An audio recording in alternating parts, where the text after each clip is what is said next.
السلام علیکم، میں ہوں شوکت اتر خیل، اور جیسا کہ آپ جانتے ہیں کہ میں اپنی ہر ویڈیو میں کچھ نہ کچھ تفریح کے ساتھ معلومات بھی فراہم کرتا ہوں. تو اسی سلسلے میں آج میں آیا ہوں موہاٹا پیلس. اچھا، یہ ہے عبداللہ شاہ غازی کے مزار کے ایک دو گلیاں پیچھے، اور اگر آپ صدر والی طرف سے آ رہے ہیں تو دو تلوار پہ آئیں گے. دو تلوار میں ایک راستہ جا رہا ہے زمزمہ کی طرف، ایک جا رہا ہے عبداللہ شاہ غازی کی مزار کی طرف، اور دو تلوار کی بیچ کی چرنگی میں سے آپ دیکھیں گے درمیان سے ایک راستہ ہے، وہ بالکل سیدھا موہاٹا پیلس کی طرف آتا ہے. صدیوں پہلے ایک شہنشاہ نے اپنی ملکہ سے محبت کی یادگار تاج محل بنوایا. شاید شاہ جہاں کے نزدیک تو یہ عمارت صرف ممتاز محل کا مقبرہ ہی ہوگی، لیکن آج یہ دنیا بھر میں پیار کی سب سے بڑی علامت کے طور پر پہچانی جاتی ہے. جب ایک شہنشاہ نے دولت کا سہارا لے کر غریبوں کی محبت کا مذاق اڑایا تو دوسرے پیسے والے کہاں پیچھے رہتے. ساحر لدھیانوی کے شکوے کی پرواہ کیے بغیر کراچی کے مارواڑی تاجر رائے بہادر شیورتن موہٹا نے بھی اپنی بیوی کے لیے کراچی میں ایک شاندار محل کھڑا کر دیا. ہاں، یہ ضرور تھا کہ ممتاز محل کے برعکس شیورتن کی اہلیہ زندہ تھیں، لیکن ایک مہلک بیماری میں مبتلا تھیں. ڈاکٹروں نے مشورہ دیا کہ اگر انہیں ساحل سمندر کے قریب رکھا جائے تو سمندری ہوا سے ان کی صحت بہتر ہو سکتی ہے. بس پھر کیا تھا، سیٹھ شیورتن نے ٹھان لی کہ سمندر کنارے ایک ایسا خوبصورت محل بنائیں گے جس کی نظیر پورے کراچی میں نہیں ملے گی. شیورتن کا جہاز رانی اور جہاز سازی کا کاروبار تھا. اس کے علاوہ شوگر اور اسٹیل ملیں بھی تھیں، اس لیے بنگلہ تعمیر کرنے کا فیصلہ کیا تو ان کے ذہن میں راجستھان کے نوابوں کے محل تھے. یہی وجہ تھی کہ ان کی نظر انتخاب آرکیٹیکٹ آغا احمد حسین پر پڑی، جو اس وقت کراچی میونسپلٹی میں خدمات انجام دے رہے تھے، لیکن ان کا زیادہ وقت راجستھان میں گزرا تھا. آغا احمد حسین کو بر صغیر کے اولین مسلمان ماہرین تعمیرات میں شمار کیا جاتا ہے، جو موہٹا پیلس سے قبل کراچی کی دو اور مشہور عمارتوں ہندو جیم خانہ اور کراچی چیمبر آف کامرس کے نقشے تیار کر چکے تھے. موہٹا پیلس کی تعمیر 1927 میں مکمل ہوئی اور بعد میں موہٹا صاحب کی بیوی کی صحتیابی پر اس محل میں جشن بھی منایا گیا. کہا جاتا ہے کہ یہ محل شیورتن موہٹا کی پسندیدہ رہائش گاہ تھی. محل کی تعمیر کے 14 سال بعد ہندوستان کا بٹوارا ہوا اور کراچی کو پاکستان کا دارالحکومت بنا لیا گیا.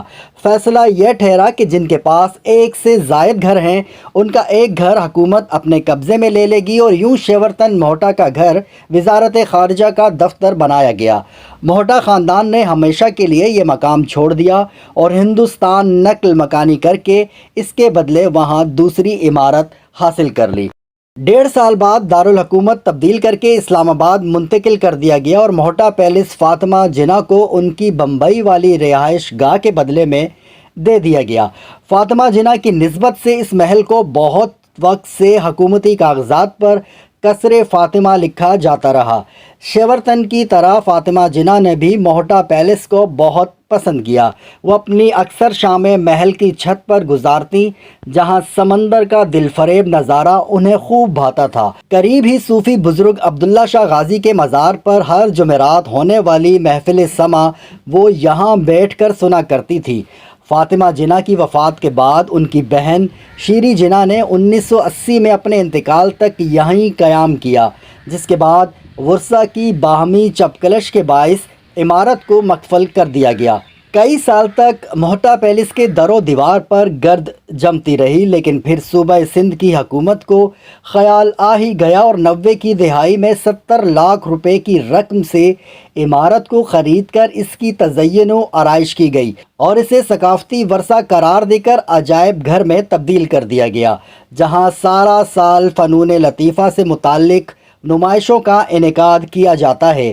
اس طرح یہ تاریخی عمارت اب کراچی کی ثقافتی سرگرمیوں کا مرکز بن چکی ہے اور موہٹا کا خاندان تقسیم ہند کے بعد پہلی مرتبہ اسی سال یعنی 2024 میں اسے دیکھنے آیا اور اپنے پرکھوں کی یاد کو دیکھ کر نہ صرف آنکھیں ٹھنڈی کی بلکہ شیورتن کے پڑپوتے ستویک نے اپنے والد کی اس خواہش کو بھی پورا کیا جو وہ خود آ کر اسے دیکھنا چاہتے تھے. جیسے خاطرداری ہوئی ہے، جیسے کوئی موت عرصوں بعد گھر آ رہا ہے, تو ویسی فیلنگ آئی ہے.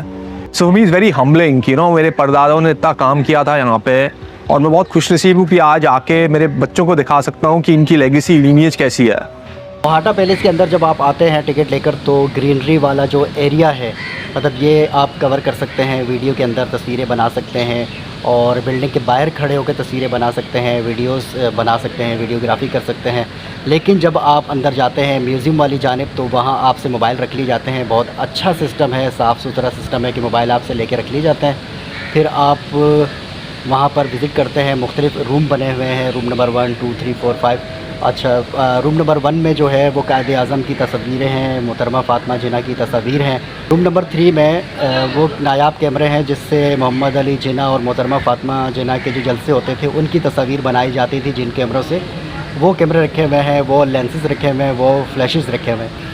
اور اسی طرح یہ 5-6 رومز ہیں. نیچے کی طرف آپ گھومتے ہیں گیلری کے اندر, آرٹ میوزیم کی گیلری جو ہے موہاٹا پیلیس کی. اسی آرٹ میوزیم کے اندر ساتھ کے ان کی کچھ نایاب پینٹنگز رکھی ہوئی ہیں.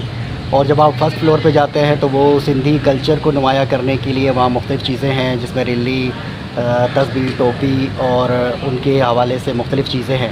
مطلب قدیم سندھی کلچر اور موجودہ سندھی کلچر کو بڑے اچھے سے وہاں پیش کیا گیا ہے. اب نہ شیورتن موہٹا ہیں اور نہ ہی ان کی محبوب بیوی. موہٹا پیلیس اور سمندر کی لہروں کے بیچ ہزاروں مکان اور عمارتیں آ گئی ہیں, مگر تب یہ پانیوں کے بالکل سامنے تھا. سمندر کی ہوا براہ راست اس محل پر پڑتی تھی. آج اس محل کے دروازے عوام و خواص کے لیے کھلے ہیں, جو محض 100 روپے میں ان در و دیوار کو دل بھر کر دیکھ سکتے ہیں جہاں کبھی شیورتن موہٹا اور ان کی بیوی رہا کرتے تھے.